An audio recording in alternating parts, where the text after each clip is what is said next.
दोस्तों एक बार फिर से हम आपके लिए NPCIL recruitment 2025 form fill up how to apply process की अपडेट लेके आ चुके हैं। कैसे आप NPCIL का ऑनलाइन फॉर्म फिल कर सकते हो। टोटल 391 वैकेंसीज निकली हुई है जिनके लिए आपसे ऑनलाइन आवेदन पत्र मंगाए जा रहे हैं। ऑल ओवर इंडिया से आप अप्लाई कर सकते हो। मेल और फीमेल दोनों कैंडिडेट फॉर्म फिल कर सकते हैं। ऑनलाइन आवेदन करते समय आपको कोई भी ऐसी गलती या फिर मिस्टेक नहीं करनी होगी जिसके करने से आपके आवेदन फॉर्म रिजेक्ट हो सकते हैं। और आवेदन करते समय आपको कुछ महत्वपूर्ण बातों का भी ध्यान रखना होगा, तभी आपके एप्लीकेशन फॉर्म सक्सेसफुली सबमिट किए जाएंगे। और आवेदन करते समय आपको यहाँ पर फोटोग्राफ, सिग्नेचर, डॉक्यूमेंट्स कैसे और कितने केबी में अपलोड करने होंगे, कंप्लीट जानकारी आपको इस वीडियो में दे दी जाएगी। साथ ही साथ इस वीडियो में हम आपको ये भी जानकारी दिखाएंगे कि क्या यहाँ पर पोस्ट वाइज और कैटेगरी वाइज वैकेंसीज निकली है, क्या एलिजिबिलिटी क्राइटेरिया है, क्वालिफिकेशन, एज लिमिट आपकी पोस्ट वाइज क्या रहेगी, किस कैटेगरी के लिए कितनी एज में छूट दी जा रही है, एग्जाम पैटर्न, सिलेबस आपको यहाँ पर अलग अलग पोस्ट के लिए दिया गया है। साथ साथ सैलरी डिटेल भी आपको इस PDF में प्रोवाइड करा दी जाएगी। साथ ही साथ इस वीडियो में हम आपको ये भी जानकारी दिखाएंगे कि कैसे आप ये ऑफिशियल नोटिफिकेशन की PDF हिंदी या फिर इंग्लिश में डाउनलोड कर सकते हो, कैसे अप्लाई कर सकते हो और कब से कब तक आप अप्लाई ऑनलाइन कर सकते हो। स्टेप बाय स्टेप पूरी जानकारी हिंदी में देखने के लिए बने रहिए हमारे साथ इस वीडियो में अंत तक। इस वीडियो को कंप्लीटली देखने पर ही आपके सभी सवाल और डाउट क्लियर होंगे। तो चलिए दोस्तों बिना कोई वक्त कमाए शुरू करते हैं NPCIL recruitment 2025 form fill up how to apply online की पूरी जानकारी। फॉर्म भरने से पहले आपको हमारी वेबसाइट IND सरकारी नौकरी के इस पेज पर विजिट करना होगा, जिसका लिंक आपको नीचे description plus first comment box में मिल जाएगा। और हमारे इस पेज पर विजिट करके आप यहां से NPCIL रिक्रूटमेंट 2025 का फॉर्म फिल कर सकते हो। Nuclear power corporation of India limited NPCIL परमाणु ऊर्जा निगम लिमिटेड के अंतर्गत ये भर्ती निकली है। पोस्ट है यहाँ पर scientific assistant B, stipendiary trainee, scientific assistant, stipendiary trainee technician, assistant grade, nurse out technician या एक्सरे टेक्नीशियन की टोटल 391 वैकेंसीज निकली है। सबसे अधिक वैकेंसीज स्टिपेंडी ट्रेनी या टेक्नीशियन के लिए है, 226 वैकेंसीज है। स्टिपेंडी ट्रेनी और साइंटिफिक असिस्टेंट के लिए भी 82 वैकेंसीज निकली है। असिस्टेंट ग्रेड अलग अलग यहाँ पर असिस्टेंट ग्रेड के लिए भी वैकेंसीज निकली है। नर्स के लिए, साइंटिफिक असिस्टेंट के लिए 45 वैकेंसीज है, टेक्नीशियन के लिए भी एक पद है, नर्स के लिए भी एक पद है। इसी तरह से आप इसकी डेट चेकआउट कर सकते हो। लास्ट डेट ऑनलाइन आवेदन करने की 1 अप्रैल 2025 है। 1 अप्रैल तक आप फॉर्म फिल कर सकते हो। 10वीं 12वीं डिग्री डिप्लोमा JNM से आप अप्लाई कर सकते हो। पोस्ट वाइज क्वालिफिकेशन आपको नोटिफिकेशन की PDF में दे दी गई है, आप वहां से अपनी एलिजिबिलिटी मैच आउट कर सकते हो। देन उसके बाद आवेदन कर सकते हो। 18 से 30 वर्ष आयु सीमा आपकी रहेगी। जनरल OBC EWS जो साइंटिफिक असिस्टेंट पोस्ट के लिए अप्लाई करेंगे और ST SA और नर्स पोस्ट के लिए अप्लाई करेंगे, उनके लिए यहाँ पर 150 रुपए फीस है। जनरल OBC EWS बाकी सभी पोस्ट के लिए जो अप्लाई करेंगे उनके लिए 100 रुपए फीस है। SC ST PWBD women EXS किसी भी पोस्ट के लिए आप अप्लाई करोगे तो आपको फीस जमा नहीं करनी होगी। ऑनलाइन एग्जामिनेशन, स्किल टेस्ट और इंटरव्यू के आधार पर इसमें आपका सिलेक्शन किया जाएगा। ऑनलाइन अप्लाई कर सकते हो, ऑल इंडिया से अप्लाई कर सकते हो। NPCIL-careers.co.in की ऑफिशियल वेबसाइट है जिससे आप ऑनलाइन अप्लाई कर सकते हो। इंपोर्टेंट लिंक सेक्शन में आने के बाद आपको ऑफिशियल नोटिफिकेशन PDF लिंक पर क्लिक करना होगा तो आपके सामने इसकी ऑफिशियल PDF ओपन हो जाएगी। इसमें सबसे पहले आपको आवेदन करने की डेट दे दी गई है 1 अप्रैल 2025 शाम 4 बजे तक आप अपना फॉर्म फिल कर सकते हो। यहाँ पर आपको पोस्ट वाइज और कैटेगरी वाइज वैकेंसीज की जानकारी दे दी गई है। उसके बाद में जैसे ही आप इस PDF को नीचे स्क्रॉल डाउन करोगे तो इसमें आपको यहाँ पर क्वालिफिकेशन की डिटेल पोस्ट वाइज यहाँ पर दी गई है। साथ ही साथ एज लिमिट, सिलेक्शन क्राइटेरिया के अंतर्गत आपको एग्जाम पैटर्न और सिलेबस की जानकारी दी गई है। साथ ही साथ हाउ टू अप्लाई का कंप्लीट प्रोसीजर दिया गया है। फोटोग्राफ, सिग्नेचर, डॉक्यूमेंट्स कैसे और कितने KB में आपको अपलोड करने होंगे, पूरी जानकारी आपको हिंदी में। और साथ ही साथ इस PDF को आप जैसे ही स्क्रॉल डाउन करोगे तो इसी PDF में आपको इंग्लिश में भी यही जानकारी सेम दे दी गई है।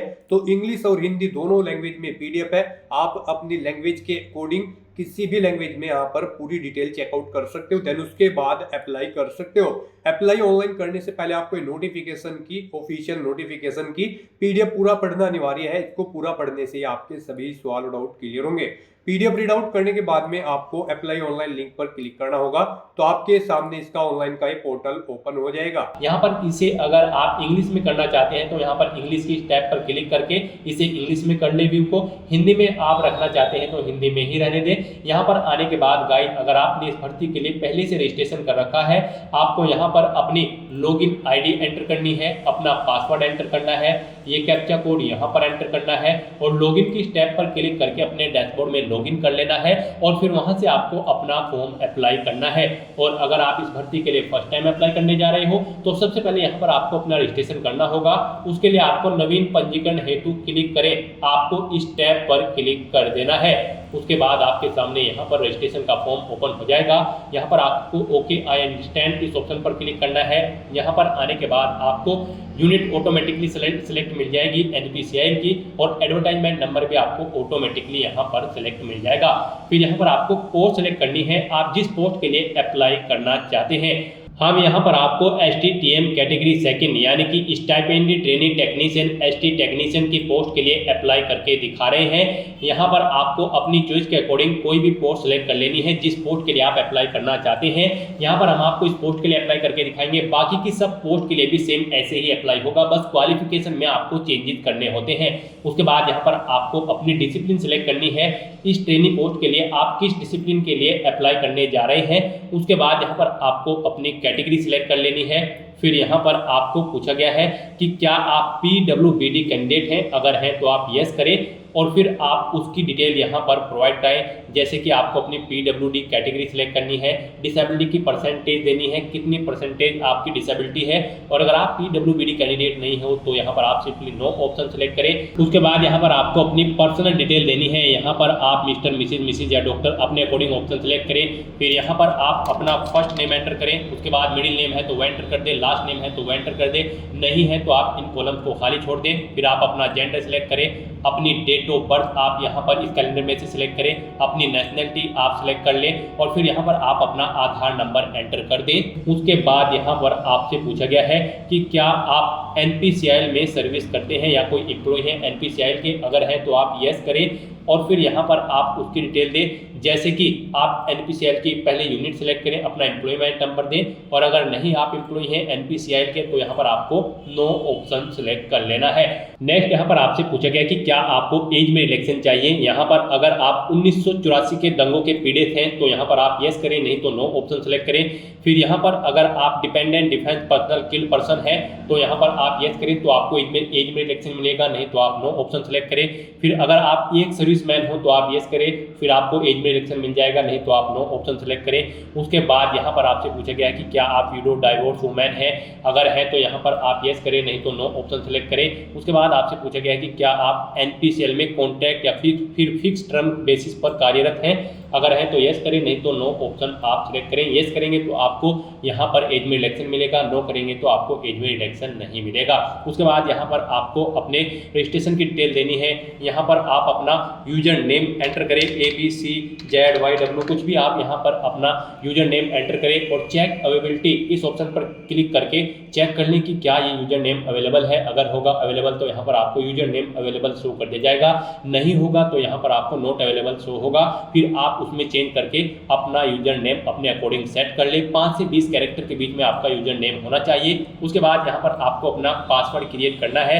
पासवर्ड यहाँ पर आपका अल्फान्यूमेरिक फॉर्मेट में होना चाहिए, मींस आपके पासवर्ड में कम से कम एक अपर केस कैरेक्टर, एक लोअर केस कैरेक्टर, एक इंटीजर नंबर और एक स्पेशल कैरेक्टर जैसे कि @ या डॉलर, इस तरह से आपका पासवर्ड इस फॉर्मेट में होना चाहिए। उसके बाद यही पासवर्ड आपको कंफर्म पासवर्ड फील्ड में एंटर करना होगा। फिर आपको अपनी ईमेल आईडी यहाँ पर एंटर करनी है, अपना मोबाइल नंबर आपको यहाँ पर एंटर करना है, ये कैप्चा कोड यहाँ पर आपको एंटर करना है और फिर आपको गाइस यहाँ पर रजिस्टर की इस टैब पर क्लिक कर देना है। उसके बाद आपके सामने यहाँ पर पॉपअप शो हो जाएगा, आपका रजिस्ट्रेशन यहाँ पर सक्सेसफुली कंप्लीट हो चुका है। एक ईमेल आपकी रजिस्टर्ड ईमेल आईडी पर सबमिट की गई है, वहां पर जाकर आपको उस पर क्लिक करके उसे एक्टिवेट कर लेना है। तो यहाँ पर अब आप ओके करें, आपके सामने यहाँ पर NPCIL की ऑफिशियल वेबसाइट ओपन हो जाएगी। आप अपनी ईमेल आईडी पर जाएं, फिर यहाँ पर आपको एक लिंक मिलेगा, इस लिंक पर आप क्लिक करें आपका अकाउंट एक्टिवेट हो जाएगा। इस लिंक पर क्लिक करते ही आपके सामने NPCIL का ऑफिशियल पोर्टल ही ओपन होगा। अब यहाँ पर आने के बाद गाइस आपको अपनी लॉगिन आईडी एंटर करनी है, अपना पासवर्ड आपको एंटर करना है, ये कैप्चा कोड यहाँ पर एंटर करना है और उसके बाद यहाँ पर आपको लॉगिन की इस टैब पर क्लिक कर देना है। उसके बाद आपके सामने आपका डैशबोर्ड कुछ इस तरह से शो होगा। यहाँ पर आपको बता दिया गया है आपने यहाँ पर जिस पोस्ट के लिए अप्लाई किया है उसके लिए आपने सक्सेसफुली रजिस्ट्रेशन कंप्लीट कर लिया है। अब यहाँ पर आकर आपको अप्लाई पेज पर जाएं, आपको इस लिंक पर क्लिक कर देना है। फिर यहाँ पर आपको कुछ इंस्ट्रक्शन दिए गए हैं, आपके पास ये चीज़ें यहाँ पर होनी चाहिए फॉर्म अप्लाई करते हुए। तो यहाँ पर आपको इन्हें रीड आउट करने के बाद बंद करें ऑप्शन पर क्लिक करना है। फिर यहाँ पर आपको शैक्षणिक अर्हता के इस लिंक पर क्लिक कर देना है और उसके बाद यहाँ पर गाइस आपको अपनी एजुकेशनल क्वालिफिकेशन की डिटेल प्रोवाइड करानी है। यहाँ पर आपसे पूछा गया है क्या आपने वर्ष 2021 में 10वीं कक्षा पास की है, जहाँ कोविड-19 महामारी के कारण केंद्रीय राज्य प्राधिकरण ने उम्मीदवारों को अंक और प्रतिशत दिए बिना ही उत्तीर्ण घोषित कर दिया है। तो यहाँ पर अगर है तो यहाँ पर आप यस करें और उसके बाद यहाँ पर अपनी 10वीं क्लास की डिटेल दें और अगर नहीं है तो यहाँ पर आपको नो ऑप्शन सेलेक्ट कर लेना है और फिर यहाँ पर आपको अपनी 10वीं क्लास की डिटेल प्रोवाइड करानी है। गाइस हम यहाँ पर आपको, जी हाँ दोस्तों, हम यहाँ पर आपको stipendiary trainee technician ST technician grade 2 की पोस्ट के लिए अप्लाई करके दिखा रहे हैं। इस पोस्ट पर अप्लाई करने के लिए आपका यहाँ पर 10वीं क्लास में पास आउट होना जरूरी है, कम से कम 50% मार्क्स के साथ, प्लस आपके पास यहाँ पर 2 साल की ITI का डिप्लोमा होना जरूरी है रिलीवेंट ट्रेड के अंतर्गत, यानी कि फिटर, इलेक्ट्रीशियन, जो भी ट्रेड आपने सिलेक्ट की होगी उसके अंतर्गत आपके पास यहाँ पर डिप्लोमा होना जरूरी है। यहाँ पर आप जिस भी पोस्ट के लिए अप्लाई करने जा रहे हैं और जिस ट्रेड के लिए अप्लाई करने जा रहे हैं उसकी एजुकेशनल क्वालिफिकेशन यहाँ पर आप ऑफिशियल नोटिफिकेशन में से चेकआउट कर लें और उसके अकॉर्डिंग आप यहाँ पर अपनी एजुकेशनल क्वालिफिकेशन की डिटेल फिल कर दें। तो यहाँ पर अब आपको अपनी एजुकेशनल क्वालिफिकेशन की डिटेल देनी है। यहाँ पर आप सबसे पहले सिलेक्ट करें SSC, फिर यहाँ पर आप विषय क्षेत्र विषय में आपको कुछ नहीं मिलेगा। यहाँ पर SSC में 10वीं में सभी सब्जेक्ट्स होते हैं। उसके बाद यहाँ पर आपको अपने कॉलेज का या फिर संस्था का नाम देना है जिससे आपने अपनी 10वीं क्लास पास आउट की है, बोर्ड या विद्यालय का नाम देना है, विश्वविद्यालय का जिससे आपने अपनी 10वीं क्लास पास आउट की है। फिर आप अध्ययन की पद्धति बताएं, आपने पार्ट टाइम की है, फुल टाइम की है या फिर कोरोस्पोंडेंस। उसके बाद यहाँ पर आपने नामांकन कब कराया था वो मंथ और ईयर आप यहाँ पर सेलेक्ट कर लें। उसके बाद यहाँ पर आपको उत्तीर्ण करने का माह और वर्ष यहाँ पर एंटर करना है, कब आपने अपनी 10वीं क्लास पास आउट की है। उसके बाद यहाँ पर आपको अपनी परसेंटेज देनी है, आपने 10वीं में यहाँ पर कितने % मार्क्स ऑब्टेन किए हैं। उसके बाद यहाँ पर आपको अपनी ITI की डिटेल देनी है। यहाँ पर आप ITI ऑप्शन सेलेक्ट करें, फिर यहाँ पर आप अपनी ट्रेड सेलेक्ट करें, फिर आप कॉलेज या संस्था का नाम दें जिससे आपने अपनी ITI कंप्लीट की है, बोर्ड या विश्वविद्यालय का नाम यहाँ पर आप दें। फिर यहाँ पर आपको बताना है आपने पार्ट टाइम की है, फुल टाइम या फिर कोरोस्पोंडेंस, आप ऑप्शन सेलेक्ट करें। फिर आपने कब इसमें एडमिशन लिया था वो डेट यहाँ पर आप सिलेक्ट करें, मंथ और ईयर, और ऐसे ही आपने कब पास आउट की है वो मंथ और ईयर यहाँ पर आप सिलेक्ट कर लें। फिर यहाँ पर आपने कितने % मार्क्स ऑब्टेन किए हैं वो यहाँ पर आप एंटर कर दें। इस तरह से आपको अपनी एजुकेशनल क्वालिफिकेशन की डिटेल प्रोवाइड करनी है। फिर यहाँ पर आपको ITI के लिए अंतिम अंक तालिका के परिणाम जारी होने की अधिसूचना दिनांक यहाँ पर इस कैलेंडर में से सिलेक्ट कर लेनी है। गणित में SC में आपने यानी कि 10वीं क्लास में कितने % मार्क्स आपने ऑब्टेन किए हैं वो यहाँ पर आप एंटर करें। फिर विज्ञान में आपने 10वीं में कितने % मार्क्स ऑब्टेन किए हैं वो यहाँ पर आप एंटर कर दें। फिर यहाँ पर आपसे पूछा गया कि क्या आपने 10वीं में इंग्लिश सब्जेक्ट को एक विषय के रूप में पढ़ा है, तो यहाँ पर अगर पढ़ा है तो यस करें, नहीं तो आप नो ऑप्शन सेलेक्ट करें। उसके बाद यहाँ पर आपकी शारीरिक मानक आपसे पूछे गए हैं, आपको अपनी लंबाई यहाँ पर सेंटीमीटर में देनी है, कितनी सेंटीमीटर आपकी हाइट है। फिर यहाँ पर आपको अपना वजन देना है, कितने किलोग्राम आप में वजन है। उसके बाद यहाँ पर आपसे पूछा गया है क्या आपको यहाँ पर कंप्यूटर की नॉलेज है, इसमें आप MS वर्ड जानते हैं तो इस ऑप्शन को सिलेक्ट कर दें, एक्सेल जानते हैं तो वो, पावर पॉइंट जानते हैं तो वो भी, और जो चीज़ आप नहीं जानते हैं उसके सामने चेक बॉक्स न लगाएं। फिर यहाँ पर अगर आपने कोई और डिग्री या फिर डिप्लोमा कर रखा है तो उसकी डिटेल यहाँ पर आप प्रोवाइड कराएं, उसका नाम दे, विषय या विशेषज्ञता दे, संस्था विश्वविद्यालय का नाम दे, उत्तीर्ण करने का माह और वर्ष सेलेक्ट करें और अपनी डिटेल यहाँ पर आप प्रोवाइड करा दें। और अगर नहीं है तो आप इस सेक्शन को खाली छोड़ दें। और उसके बाद गाइस यहाँ पर अपनी एजुकेशनल क्वालिफिकेशन की सभी डिटेल्स प्रोवाइड कराने के बाद अब यहाँ पर आपको सेव करें और आगे बढ़ें, इस ऑप्शन पर क्लिक कर देना है। नेक्स्ट यहाँ पर आपको अपने एक्सपीरियंस की डिटेल देनी है। गाइज अगर आपको एक्सपीरियंस है तो यहाँ पर आप अपने एक्सपीरियंस की डिटेल दें, नहीं है तो इस पेज को नीचे स्क्रॉल डाउन करें और सेव करें और आगे बढ़ें, इस ऑप्शन पर क्लिक कर दें। और अगर आपको एक्सपीरियंस है तो यहाँ पर आप अपनी एक्सपीरियंस की डिटेल दें, यहाँ पर आप अपना नाम एंटर करें। फिर यहाँ पर आपको संगठन का प्रकार सेलेक्ट करना है जिसमें आप कार्यरत थे, वो सेंट्रल गवर्नमेंट थी, स्टेट गवर्नमेंट थी या फिर PSU, यहाँ पर या प्राइवेट सेक्टर, आप अपने अकॉर्डिंग ऑप्शन सेलेक्ट करें। पद का नाम दें, यानी कि पोस्ट का नाम, जिस पोस्ट पर आप कार्यरत थे। आप नेचर ऑफ ड्यूटी यहाँ पर दें, किस दिनांक से किस दिनांक तक आपने वर्क किया है वो यहाँ पर आप सिलेक्ट कर ले। वर्तमान में सेवारत है या फिर नहीं, येस या नो ऑप्शन सेलेक्ट करें। इस तरह से आपको अपने एक्सपीरियंस की डिटेल दे देनी है। इन डेट्स के अकॉर्डिंग यहाँ पर आपके एक्सपीरियंस को कैलकुलेट करके आपको वर्ष, माह और दिन में बता दिया जाएगा। और अगर आपको एक से ज्यादा जगह वर्किंग एक्सपीरियंस है तो यहाँ पर आप नई कतार जोड़े इस ऑप्शन पर क्लिक करें। एक और सेम ऐसी ही रो यहाँ पर ऐड हो जाएगी और उसमें आप अपने एक्सपीरियंस की डिटेल प्रोवाइड करा दें। फिर अगर आप फिलहाल कहीं पर कार्यरत हैं तो आपको उस संस्था को बता देना है कि आपने इस भर्ती के लिए अप्लाई किया है, लिखित में आपको उन्हें बता देना होगा। फिर यहाँ पर आपसे पूछा गया कि क्या आपने उन्हें निर्देशित कर दिया गया है, यानी कि उनको बता दिया है। जहाँ पर आप कार्यरत हैं तो यहाँ पर आपको यस ऑप्शन सेलेक्ट करना है और फिर आपको सेव करें और आगे बढ़ें, आपको इस ऑप्शन पर क्लिक कर देना है। नेक्स्ट यहाँ पर आपको अपनी पर्सनल डिटेल देनी है। यहाँ पर आपको अपने फादर का नाम एंटर करना है, उसके बाद यहाँ पर आपको अपनी मदर का नाम एंटर करना है। फिर यहाँ पर आपको अपना मैरिटल स्टेटस बताना है, आप मैरिड हो या फिर सिंगल हो या फिर डाइवोर्स है, आप अपने अकॉर्डिंग ऑप्शन सेलेक्ट करें। अपना धर्म यहाँ पर रिलीजन आप सेलेक्ट करें। फिर अपनी मातृभाषा यहाँ पर आप सिलेक्ट कर ले, कौन सी आपकी मातृभाषा है। फिर यहाँ पर आपको अपना स्टेट सिलेक्ट कर लेना है, जिस स्टेट से आप बिलोंग करते हैं। उसके बाद आपसे पूछा गया कि क्या आप किसी रोजगार कार्यालय में पंजीकृत हैं, अगर है तो यस करें। और फिर यहाँ पर आप उसकी डिटेल दें, जैसे कि रोजगार कार्यालय पंजीकरण संख्या, रोजगार कार्यालय का नाम, रोजगार कार्यालय का राज्य, और अगर नहीं है तो यहाँ पर आपको नो ऑप्शन सेलेक्ट कर लेना है। फिर यहाँ पर आपको अपने एड्रेस की डिटेल देनी है, यहाँ पर आप अपना एड्रेस दें। उसके बाद आप अपना स्थायी पता यहाँ पर एंटर करें और अगर आपका स्थायी पता आपके कोरोस्पोंडेंस एड्रेस के अकॉर्डिंग सेम है तो यहाँ पर आप इस चेकबॉक्स को ओके कर दें। ऑटोमेटिकली आपका स्थायी पता आपके कोरोस्पोंडेंस एड्रेस के अकॉर्डिंग फिल हो जाएगा। यहाँ पर उसके बाद आपको अपना निकटवर्ती railway station, nearest railway station enter करना है।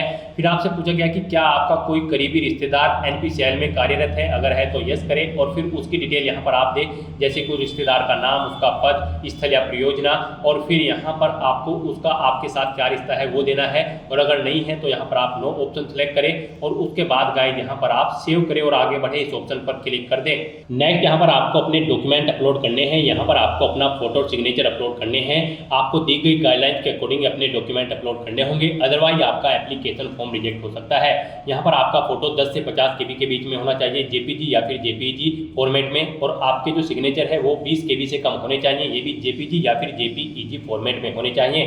किस तरह से आपके फोटो और सिग्नेचर होने चाहिए उसके लिए आप यहाँ पर स्वीकार्य एवं अस्वीकार्य फोटो के नमूने, इस लिंक पर क्लिक करें। आपके सामने ये PDF ओपन होगी, यहाँ से आप चेकआउट कर लें। आपका फोटो 10 KB से 50 KB के बीच में होना चाहिए। इसकी जो हाइट है वो 5.8 सेंटीमीटर होनी चाहिए और जो विड्थ है वो 4.4 सेंटीमीटर होनी चाहिए। इस तरह का फोटो आपका मान्य होगा और इस तरह के फोटो यहाँ पर आपके मान्य नहीं होंगे। गाइस, अगर आपका फोटो या सिग्नेचर छोटे या बड़े हैं, आप उन्हें रिसाइज कर सकते हैं। गूगल में जाकर आप इमेज रिसाइजर टाइप करें, बहुत सारे इमेज रिसाइज करने के टूल आपके सामने ओपन हो जाएंगे। वहां से आप अपना फोटो इस गाइडलाइन के अकॉर्डिंग प्रिपेयर कर लें, तैयार कर लें और फिर आप उन्हें यहाँ पर अपलोड करें, अपने फोटो और सिग्नेचर को।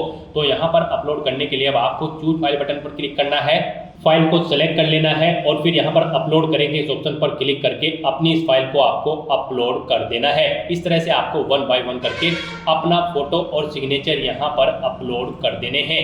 उसके बाद गाइस यहाँ पर आपको सेव करें और आगे बढ़े, इस ऑप्शन पर क्लिक कर देना है।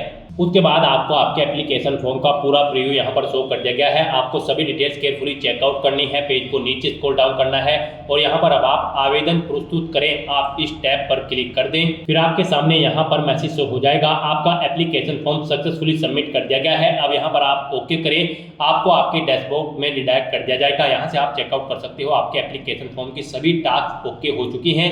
अब यहाँ पर आप आवेदन प्रपत्र का प्रिंट आप इस लिंक पर क्लिक करें और अपने एप्लीकेशन फॉर्म का एक हार्ड कॉपी प्रिंट आउट ले लें, फ्यूचर यूज के लिए, फ्यूचर रेफरेंस के लिए। और गाइस, अगर आप यहाँ पर जनरल या फिर OBC कैटेगरी कैंडिडेट हैं तो आपको फिर यहाँ पर एप्लीकेशन फीस के रूप में कुछ अमाउंट जमा कराना होगा। जनरल ओबीसी ईडब्ल्यूएस कैंडिडेट को यहाँ पर 150 रुपये, scientific assistant ST SA nurse की पोस्ट के लिए जमा कराने होंगे और जनरल ओबीसी ईडब्ल्यूएस कैंडिडेट को बाकी की पोस्ट के लिए 100 रुपये जमा कराने होंगे। और अगर आप एससी एसटी पीडब्ल्यू बीडी या फिर वुमेन या फिर ईएक्स सर्विसमैन कैंडिडेट हैं तो आपको एप्लीकेशन फीस जमा नहीं करानी है, आपका फॉर्म सबमिट हो चुका है। लेकिन जिन कैंडिडेट को फीस जमा करानी है पहले वे फीस जमा कराएंगे, उनके बाद उनका फॉर्म सबमिट होगा और उसके बाद उनको अपने एप्लीकेशन फॉर्म का हार्ड कॉपी प्रिंट आउट ले लेना होगा।